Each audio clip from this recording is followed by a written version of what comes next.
Los seres humanos presumen de ser los únicos animales que existen en la Tierra que tienen una conciencia y la capacidad para razonar. Esto se debe a millones de años de evolución, pero gracias a esta misma inteligencia y a la complejidad de nuestro cerebro, los seres humanos somos propensos a desarrollar algunas enfermedades mentales. Así que en este video te contaremos acerca de las 8 enfermedades mentales más escalofriantes del mundo.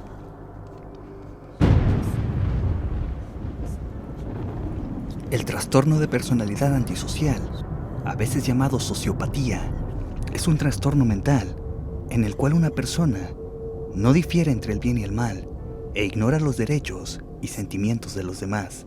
Las personas que sufren de este trastorno tienden a hostigar, manipular o tratar a los demás con crueldad o indiferencia.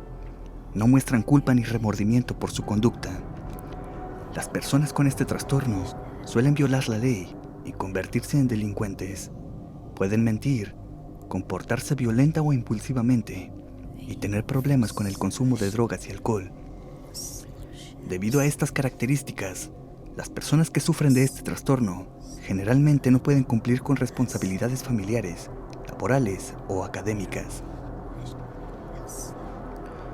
Los signos y síntomas de este trastorno pueden incluir desprecio por el bien y el mal, mentiras o engaños persistentes para explotar a otros, ser insensible, cínico e irrespetuoso con los demás, usar el encanto o ingenio para manipular a otros para beneficio o placer personal, arrogancia, sentido de superioridad y ser extremadamente persuasivos, problemas recurrentes con la ley, incluidas conductas delictivas, violar repetidamente los derechos de los demás a través de la intimidación y la deshonestidad, impulsividad o falta de planificación, hostilidad, irritabilidad, agitación, agresión o violencia, falta de empatía por los demás y de remordimiento por dañar a otros, toma de riesgos innecesarios o conducta peligrosa sin tener en cuenta la seguridad propia o de los demás, relaciones pobres o abusivas, no piensan en las consecuencias negativas de la conducta ni aprenden de ella, ser generalmente irresponsable y fallar repetidamente en el cumplimiento de sus obligaciones laborales o financieras. Los adultos con este trastorno típicamente muestran síntomas de trastorno de conducta antes de los 15 años de edad. Los signos y síntomas del trastorno incluyen problemas de comportamiento graves y persistentes, tales como agresión hacia personas y animales, destrucción de bienes, engaño, robo y violación grave de las reglas. La sociopatía se considera de por vida y en algunas personas ciertos síntomas, particularmente la conducta destructiva y delictiva, pueden disminuir con el tiempo, pero no está claro si esta disminución es el resultado del envejecimiento o de una mayor conciencia de las consecuencias de la conducta antisocial.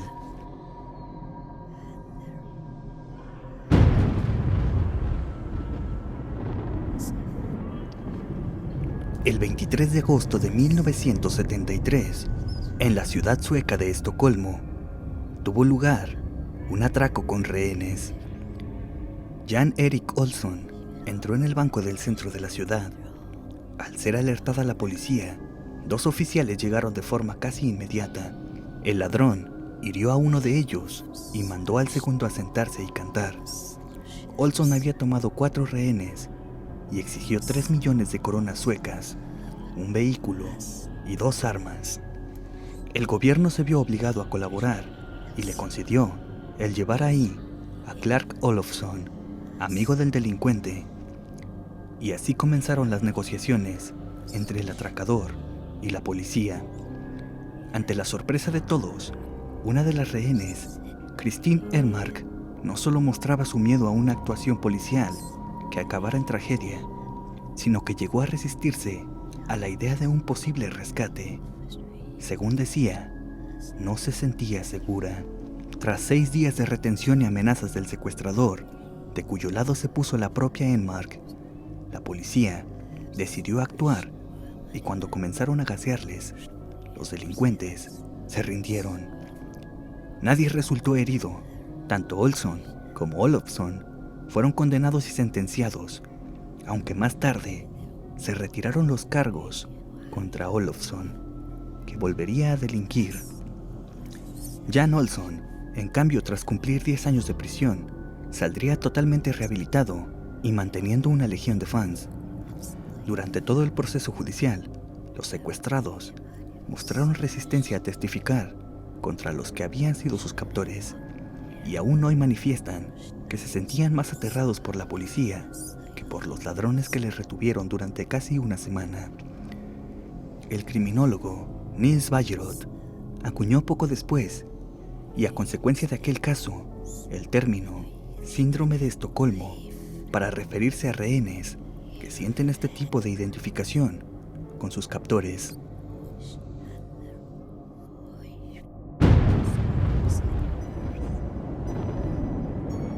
Este síndrome es lo contrario del anterior. Es un estado psicológico que afecta a un secuestrador que puede tener sentimientos positivos e incluso románticos hacia la persona a la cual priva de su libertad. Se puede manifestar de diferentes maneras, por ejemplo, evitando hacerle daño, dándole ciertas libertades e incluso preocupándose por su salud y su bienestar. Sin embargo, antes que nada, es necesario resaltar que un síndrome no es necesariamente un trastorno, sino que se caracteriza por la presencia de una serie de síntomas englobados bajo una etiqueta. El síndrome de Lima no es ni de lejos una psicopatología, pero sí que puede llamar la atención cuando se manifiesta. En realidad, existen pocos datos al respecto y apenas se han realizado investigaciones sobre este fenómeno, en gran parte por la complejidad que supone medirlo. Lógicamente, es casi imposible tener una gran muestra de secuestradores que experimenten este síndrome para poder evaluarlos. El síndrome de Lima ocurre muy poco, y si ocurre, es porque se dan una serie de condiciones que propician su desarrollo. ¿Pero por qué ocurre? Seguramente te hayas preguntado ya, ¿qué razones pueden hacer que un secuestrador sufra el síndrome de Lima? Para entender este fenómeno, es necesario comprender la vida del secuestrador y qué le pasa por la mente en el momento del secuestro. Es posible que los casos en los que esta condición se haya manifestado, el secuestrador no tenía la intención de lastimar al cautivo. Por ejemplo, el secuestrador puede haber cometido un acto de secuestro porque estaba pasando por dificultades económicas. Otra opción es que desarrolle el síndrome de Lima porque no está conforme con el secuestro, es decir, que forma parte de un grupo delictivo que han influido en esa decisión por el fenómeno de la presión grupal. Aunque no está del todo cómodo, no quiere tratar mal al retenido. También podría ocurrir que el secuestrador sienta atracción físicamente por la víctima. Entonces, ¿cómo se manifiesta el síndrome de Lima?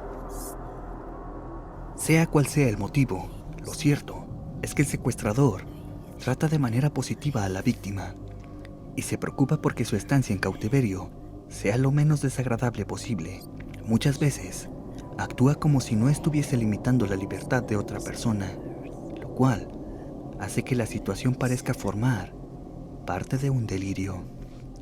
Algunos de los comportamientos que los secuestradores llevan a cabo para hacer más placentera la estancia de la víctima son: les llevan comida muy bien preparada y nutritiva a la habitación, curan sus heridas y en general están muy atentos a las necesidades del cautivo, e incluso llevan a cabo comportamientos que no tienen nada que ver con el secuestro.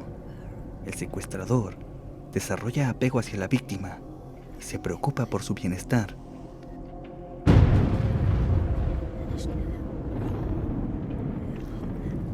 El trastorno obsesivo compulsivo, también llamado TOC, es una afección mental que consiste en presentar pensamientos, también llamadas obsesiones, y rituales, que también pueden ser llamadas compulsiones. Estos actos interfieren con su vida, pero no se pueden controlar ni detener. Pero te estarás preguntando, ¿qué causa el trastorno obsesivo compulsivo?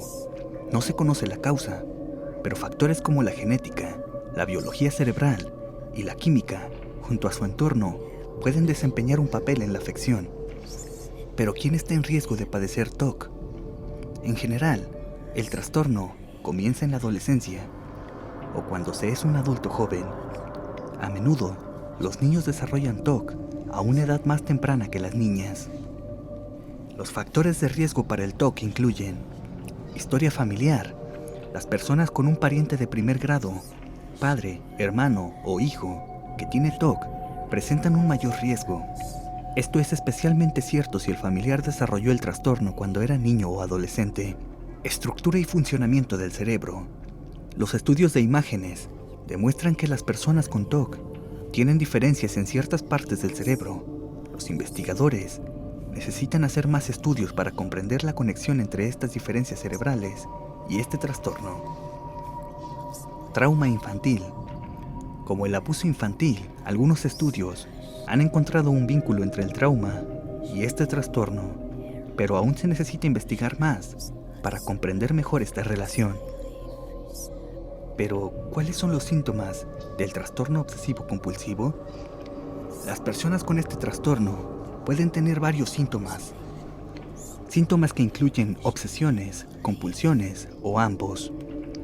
Las obsesiones son pensamientos, impulsos o imágenes mentales que se repiten y causan ansiedad, que pueden involucrar cosas como miedo a los gérmenes o a la contaminación, miedo a perder o extraviar algo, preocupaciones por perjuicios que le pueden afectar o a otros, preocupaciones por perjuicios que le pueden afectar o pueden afectar a otros, pensamientos agresivos hacia otros o hacia sí mismo. Necesitan que algunas personas estén alineadas en forma exacta o dispuestas de una manera particular y precisa. Las compulsiones son comportamientos que sienten las personas que sufren de TOC. Sienten que deben realizarlos una y otra vez para tratar de reducir su ansiedad o detener los pensamientos obsesivos. Algunas compulsiones comunes incluyen ser extremadamente limpio o lavarse las manos excesivamente, verificar repetidamente cosas como si la puerta está cerrada o el horno apagado, contar compulsivamente, ordenar y organizar las cosas de una manera particular y precisa. Se dice que cada uno de nosotros tiene un porcentaje de TOC. ¿Y tú, sufres de algunas obsesiones o compulsiones? Cuéntanos en los comentarios.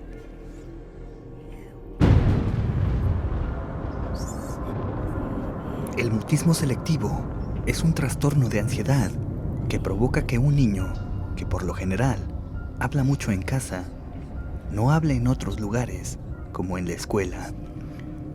Los padres se dan cuenta de las señales del mutismo selectivo cuando el niño tiene entre 6 o 4 años de edad, y el niño podría pasar un año entero en preescolar sin decir una palabra. Las señales más comunes son hablar y socializar libremente en casa, pero no hablar nada o casi nada en la escuela o con desconocidos. Algunos de estos niños pueden parecer paralizados de miedo o cerrados cuando no son capaces de hablar. Algunos usan gestos, expresiones faciales y asienten con la cabeza para comunicarse.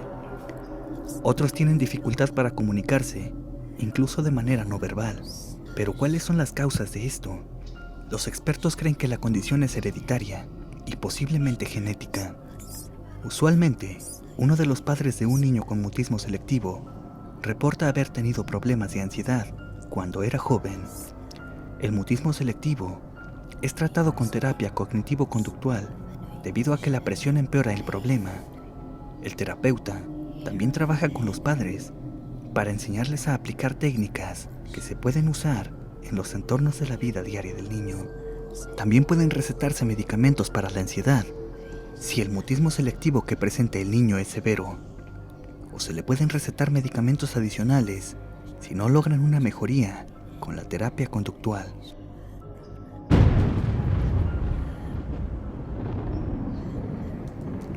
La esquizofrenia es una enfermedad cerebral grave. Las personas que la padecen pueden escuchar voces que no están allí. Ellos pueden pensar que otras personas quieren hacerles daño. A veces las cosas que hablan no tienen sentido. Este trastorno hace que sea difícil para ellos mantener un trabajo o cuidar de sí mismos. Los síntomas de la esquizofrenia suelen comenzar entre los 16 y los 30 años.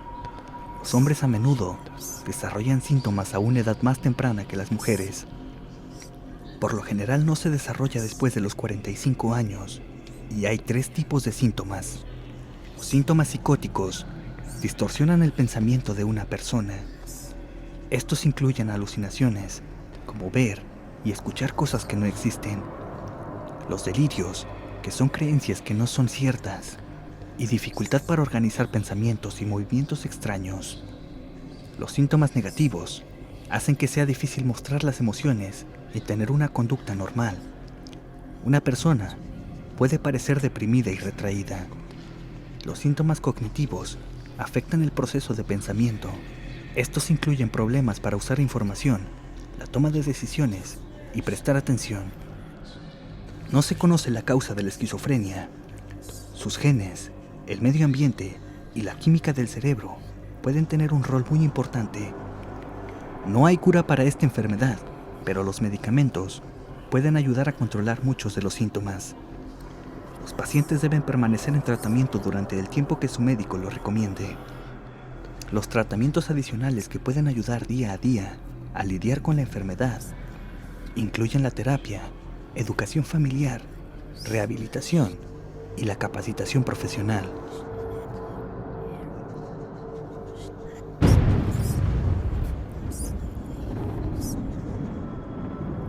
El trastorno de identidad disociativo, también conocido como TID, o popularmente como trastorno de personalidad múltiple, es una de las psicopatologías más frecuentemente representadas en la ficción. Personalidad múltiple.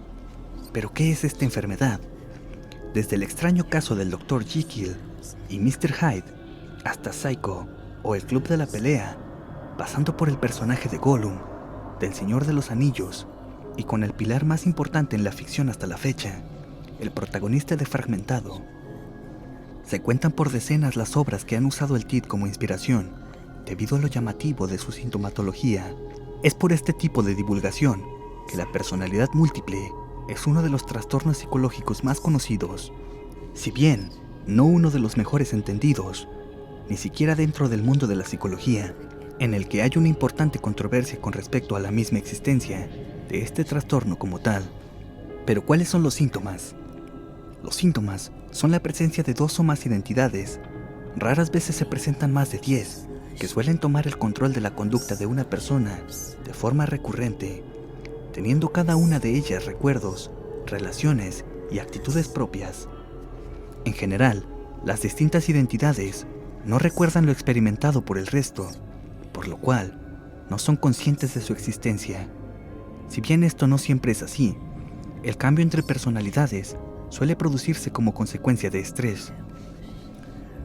La personalidad primaria, o la real, tiende a ser pasiva y depresiva, mientras que el resto son más dominantes y hostiles.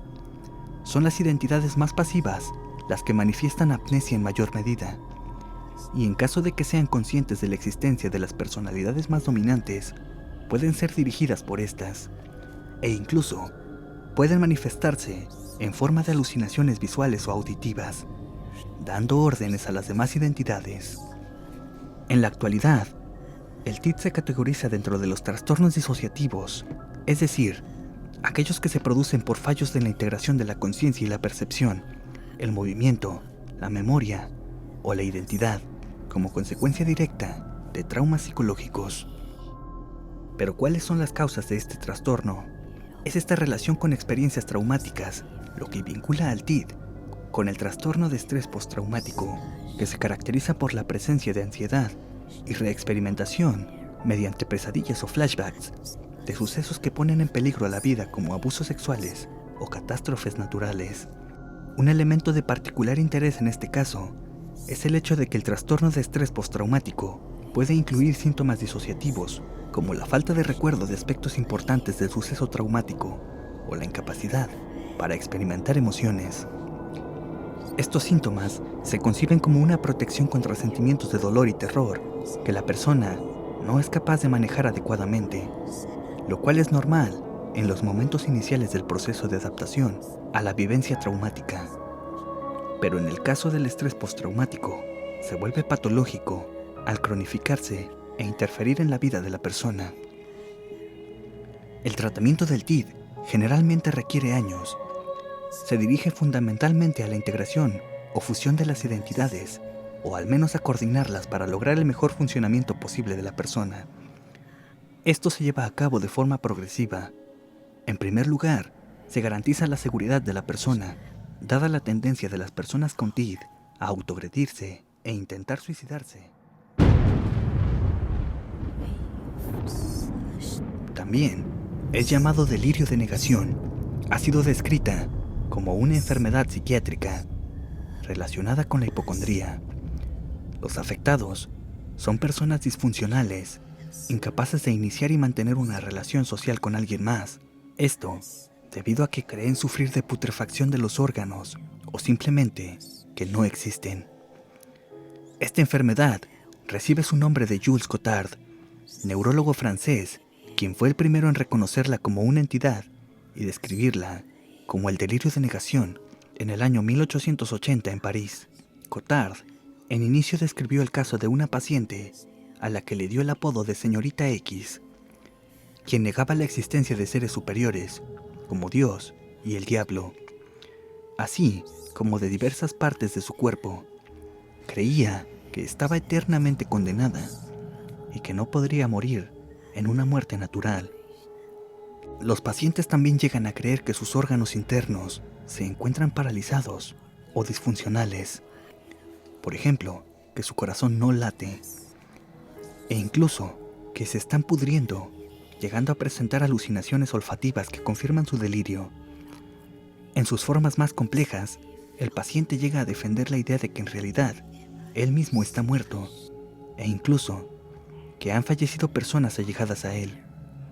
Aunque este es un delirio típico de las depresiones más graves, como son las psicóticas o dilarantes, se puede ver que en otras enfermedades mentales severas, como la demencia con síntomas psicóticos, la esquizofrenia o psicosis por complicaciones médicas.